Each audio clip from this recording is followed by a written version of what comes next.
Daniel Graham, herboriste naturopathe de la boutique santé. Et ici, vous voyez le journal du médecin. Et là, on parle de l'importance du microbiote intestinal. Et on dit que c'est un partenaire de 0 à 99 ans, ce qui est tout à fait juste. Et ils disent que donc la flore a une importance capitale pour notre santé et qu'il y a 70 facteurs qui peuvent détruire la flore. Il y a certains médicaments, il y a les antibiotiques, il y a le stress, les fermentations, les mauvais mélanges, les antihistaminiques, les laxatifs, les traitements hormonaux substitutifs, etc.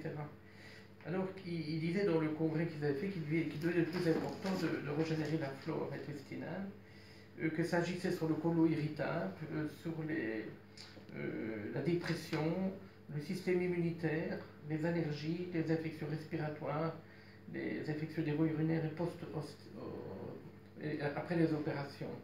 Donc on voit que les probiotiques, ce qu'on appelle les probiotiques, donc il y a des prébiotiques et des probiotiques. Les prébiotiques, c'est les fibres. Voilà, ici j'ai un probiotique, par exemple, c'est le psyllium blond. Le psyllium blond qui va agir sur les colites, les diarrhées, les constipations, et qui va nourrir la flore intestinale en nettoyant l'intestin. Donc ça, c'est un prébiotique, on va dire comme ça. Et alors, il existe différents probiotiques qu'on peut utiliser, hein, soit quand on a pris des antibiotiques ou de temps en temps. Je prends celui-ci, Thiodophilus. Thiodophilus, il y a 3 probiotiques et qui ont une particularité sur les allergies. J'avais vu une étude qui avait été faite avec ces 3-là, et on voyait qu'il y avait une réduction des allergies, donc c'est important de régénérer la flore en cas d'allergie. Il y en a un qui est Sécuril, Sécuril. Ici, je ne sais pas vous montrer la boîte, mais Sécuril est ici. Donc c'est des prébiotiques et des probiotiques, et c'est pour régénérer notre flore dominante.